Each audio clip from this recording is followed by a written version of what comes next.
अनिका, अनिका, अनिका, तुम सुन रही हो ना मेरी बात? तुम माँ बनने वाली हो अनिका। डॉक्टर की ये शब्द सुनते ही 18 साल की अनिका समझ नहीं पा रही थी कि वो आखिर प्रेग्नेंट कैसे हो सकती है। अभी तो उसकी शादी को 24 घंटे भी पूरे नहीं हुए थे। मिस्टर गौतम गुलेरिया, मैं समझ सकती हूँ कि आप दोनों इस वक्त परेशान होंगे, मगर आप लोग कोई भी फैसला ले उससे पहले मैं एक बात बता दूं, प्रेगनेंसी 4 महीने पार हो चुकी है, so abortion is out of question. Impossible doctor, आपसे कुछ गलती हुई है। मैं प्रेग्नेंट कैसे हो सकती हूँ? आज तक मुझे किसी ने छुआ तक नहीं।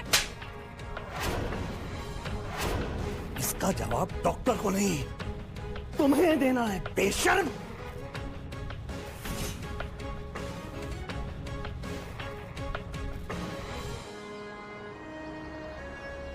अक्सर कार की बैक सीट पर बैठने वाले गौतम आज अनिका को पीछे बैठाकर खुद ड्राइवर के साथ वाली सीट पर बैठ गए थे, मानो ऐसा करके वो अनिका को अपनी नाराजगी जता रहे हों। अनिका जानती थी कि एक बेटी होने के नाते आज उसने अपने पिता को दुनिया का सबसे बड़ा दुख दिया था, एक बिन ब्याही माँ बनकर। इतना दुख उन्हें अनिका की माँ के गुजरने पर भी नहीं हुआ होगा। अनिका को ऐसा लग रहा था मानो आज मनाली का हर इंसान उसे सवालिया नजरों से बस एक ही सवाल पूछ रहा हो कि कौन है इस बच्चे का बाप। लेकिन इसका जवाब तो अनिका के पास भी नहीं था। गुलेरिया हाउस ब्रिटिश के जमाने का मकान था। कहा जाता था यहाँ इंग्लैंड के अधिकारी वेकेशन मनाने आते थे, लेकिन अच्छे से मेंटेन न करने की वजह से पिछले कुछ सालों से थोड़ा बंजर सा लगने लगा था।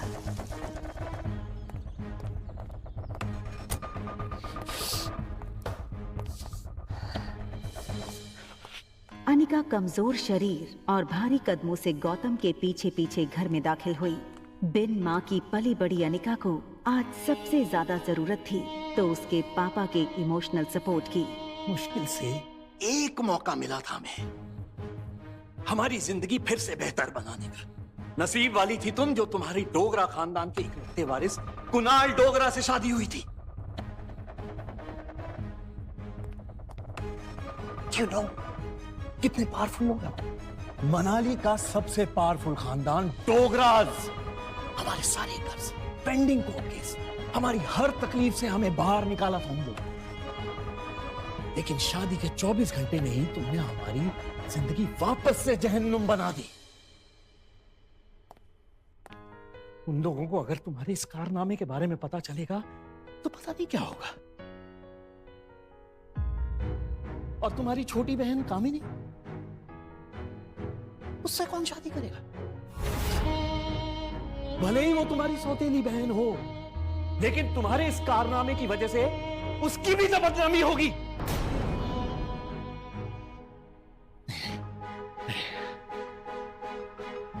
जब तक ये मामला खत्म नहीं हो जाता मैं कामिनी को और तुम्हारी मां मनीषा उसके भाई के घर भेज दूंगा। लेकिन आज नहीं तो कल सबको पता चल ही जाएगा। आज तुम भी अपनी मां के साथ ही। अनिका वो सुन चुकी थी जो गौतम कहते कहते रुक गया था। अगले दिन सुबह गौतम ने घर में लगे सारे सीसीटीवी के पिछले 5 महीने की फुटेज को खंगाला और बारीकी से देखने के बाद वो हैरान रह गया था कि पिछले 5 महीनों से छोटी मोटी बीमारी के चलते अनिका घर के बाहर कहीं गई ही नहीं थी। ये देखकर गौतम का गुस्सा अब आश्चर्य में बदल गया। उसे इतना तो समझ आ गया था कि कहीं कुछ तो गड़बड़ थी। जल्द ही अनिका की देखभाल के लिए एक नर्स रखी गई। लगातार देखभाल और दवाइयों से अनिका की सेहत में काफी सुधार आया। 4 महीने बीत चुके थे, लेकिन साथ ही साथ उसे ये बात रोमांचक कर रही थी कि उसके अंदर एक नन्ही सी जान पल रही है जो सिर्फ और सिर्फ उसका होगा। अनिका अपनी छोटी सी दुनिया में लगभग सब कुछ भूल चुकी थी। न वो किसी से मिलती, न कोई उससे मिलता।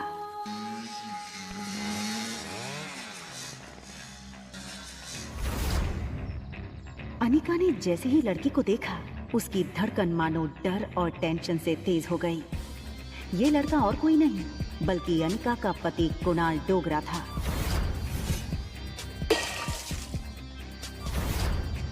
कुणाल की शादी अनिका से भले ही उसकी मर्जी के खिलाफ करवाई गई थी, लेकिन अपनी बीवी की कोख में किसी और का बच्चा देखना कोई भी मर्द बर्दाश्त नहीं कर पाए।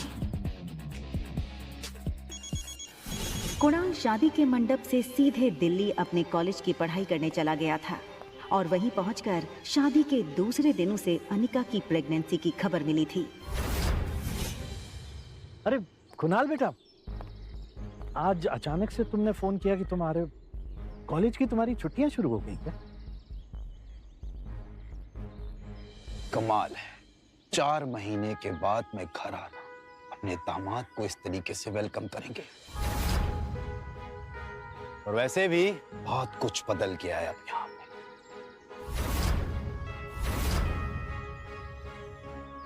आओ बेटा, अंदर चलकर बात कर। देखो कुणाल, अगर तुम इस शादी को तोड़ना चाहते हो तो मैं समझ सकता हूँ। तुम समझ सकते हो, लेकिन ये बात मेरे बुढ़े दादाजी नहीं समझ सकते। जबरदस्ती इस मोटी से मेरी शादी करा दी और अब वो चाहते हैं कि इसके इस पाप को मैं अपना नाम दे दूं। जब जब इसको देखता हूं ना, ऐसा लगता है कि ऐसे गुनाहों की सजा मिल रही है जो गुनाह मैंने कभी किए ही नहीं। देखो इस बेशरम को कैसे खड़ी है। शादी के फेरे लेते वक्त किसी और का पाप लेकर के खड़ी थी पेट में। क्या लगता है तुझे, तेरे इस पाप को मैं अपना नाम दूंगा? कुणाल डोगरा का नाम मिलेगा इसको, सोचना भी मत। पता नहीं किस गटर का कीड़ा है ये। मैं इस शादी को नहीं मानती। ये सुनकर कुणाल और गौतम दोनों ही शॉक थे। देखो बेटा, इस वक्त अनिका की तबीयत ठीक नहीं है, इसकी बातों पर ध्यान मत दो।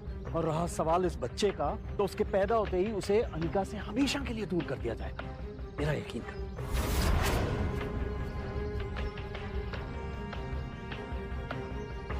ठीक उसी पल अचानक से अनिका के पेट में जोरों से दर्द शुरू हो गया। दर्द के मारे एक झटके में अपनी पीठ के बल गिरी। अनिका, मम्मा मम्मा मम्मा, प्लेन लैंड होने वाला है। देखते ही देखते आज 6 साल बीत चुके थे और सामने थी उसकी 6 साल की बेटी रिया। रिया का मासूम चेहरा और उसकी खूबसूरत कत्थई आंखें देखकर अनिका की जान में जान आई। मम्मा, क्या हम पापा को ढूंढने जा रहे हैं मनाली? मैंने कितनी बार कहा है तुमसे, तुम्हारे पापा नहीं है। कम ऑन मम्मा, हमारे तो टीचर सिखाते हैं कि सब बच्चों के मॉम एंड डैड होते हैं। तो क्या मैं गेमिंग वर्ल्ड से आई हूँ, या फिर मैं किसी जादू करके हेड से बाहर निकली हूँ? आबरा का डाबरा, रिया बाहर आ जा। तो मनाली में मेरा भाई मिलेगा क्या? रिया का ये सवाल सुनकर अनिका गहरी सोच में डूब गई थी। उसे याद आ गया कि कैसे 6 साल पहले उसने मनाली के हॉस्पिटल में जुड़वा बच्चों को जन्म दिया था। अनिका के पापा गौतम की कद काठी के एक आदमी ने उससे उसके दोनों बच्चों को छीनने की कोशिश की थी। कमजोर अनिका ने बड़ी हिम्मत से उस आदमी को रोकने की कोशिश की और उसका सामना कर रिया को तो बचा लिया, मगर अफसोस कि वो अपने बेटे को नहीं बचा पाई और वो आदमी अंधेरे में उसके बेटे को लेकर भाग गया था। और इसी वजह से अनिका की मौसी उसे बचाकर बेंगलुरु ले आई थी, जहां अनिका का इलाज भी हुआ था।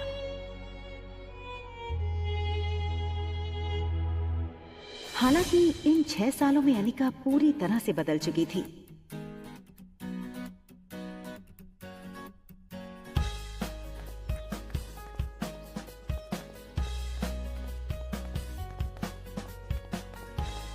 हार्मोनल इम्बैलेंस की वजह से फूला हुआ उसका शरीर अब एकदम ही से नॉर्मल हो चुका था।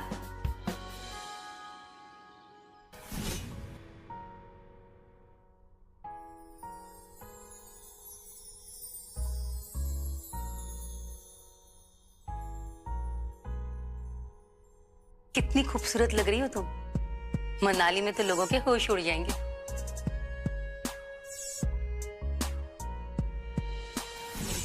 फ्लाइट अटेंडेंट हो या फ्लाइट के अन्य यात्री, सब लोग आते जाते अनिका पे एक नजर जरूर डालते, और डालते भी क्यों नहीं। शिफॉन की साड़ी में अनिका किसी भी फिल्मी एक्ट्रेस से कम नहीं लग रही थी। Excuse me, ma'am. Is there anything I can bring for you?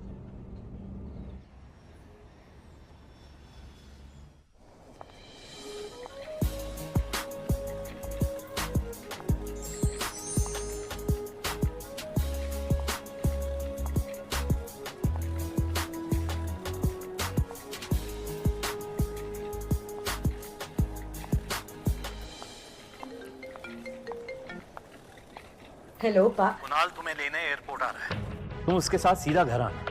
यहाँ पहुँचते ही तुम्हें 2 पेपर्स पे साइन करना है, एक डिवोर्स पेपर और दूसरा वो। इतना कहकर गौतम अटक गया और फिर कुछ सोचकर उसने आगे कहा, खैर तुम घर आओ, यहाँ पहुँचते ही मैं तुम्हें सब समझाता हूँ।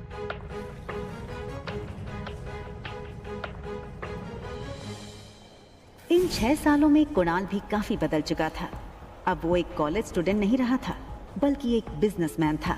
आज तक इस दुनिया में किसी भी इंसान को अपने डिवोर्स पे इतनी खुशी नहीं हुई होती जितनी खुशी मुझे हो रही है आज। कैसे भी करके आज इस मोटी से ना अपने डिवोर्स पेपर पे साइन करवा लूंगा। आप फिक्र मत कीजिए सर, आज मैं सुबह सुबह माता के दर्शन करके निकला हूँ और मैंने भगवान से प्रार्थना की है कि आज आपकी हर मनोकामना पूरी। आप चिंता मत कीजिए, आज आपके पेपर साइन हो ही जाएंगे। अच्छा सुन, जब जब मैं उस मोटी को देखता हूं ना, मेरा मूड ऑफ हो जाता है। आज मेरा मूड अच्छा है और दिन भी, तो अपना मूड ऑफ नहीं करना चाहता हूं मैं। एक काम कर, घूम के खड़ा हो जाता हूं। भले उसने तुझे नहीं देखा है, तेरे हाथ में जब ये बोर्ड देखेगी तो तेरे पास खुद ब खुद चली आएगी। सीधा कर ले बोर्ड को।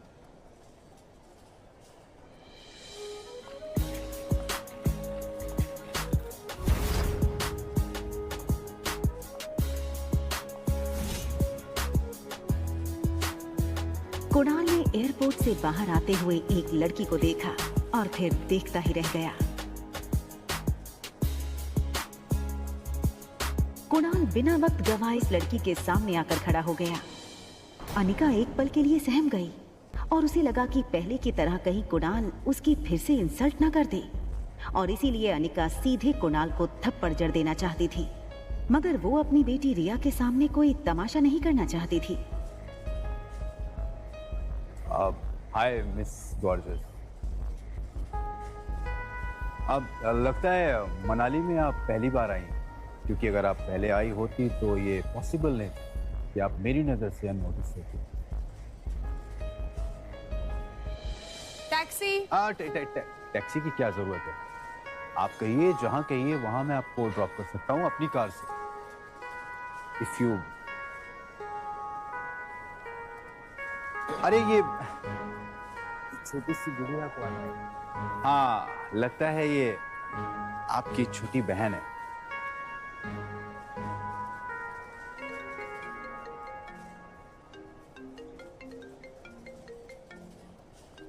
हाँ, क्या तुम्हें अनिका दिखी बेटा? ना दिखने के लिए आपकी बेटी कोई सुई तो है नहीं जो वो दिखेगी नहीं। जब आएगी तो फिर वही तो दिखेगी, या ये कहूँ कि जब वो आएगी तो उसके पीछे के लोग भी नहीं दिखेंगे। तो दिखेगी तो बता दूंगा। रखिए।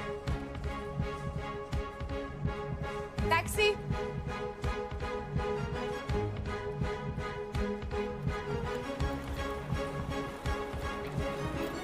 टैक्सी वहां से निकलने ही वाली थी कि तभी कुणाल ने टैक्सी रोकी। मैम, अगर आप बेंगलुरु की फ्लाइट लेकर के आ रही हैं तो क्या आपने उस फ्लाइट में एक बहुत ही भद्दी और मोटी लड़की को देखा क्या? एक्चुअली वो ना 6 साल पहले 120 किलो की थी। तो पक्की बात, डबल सेंचुरी मार चुकी होगी। आपने नहीं देखा? आप अपना नाम तो बता दीजिए। ये सुनकर अनिका ने बिना किसी भी हाव भाव से धीरे से कहा, अनिका गुलेरिया।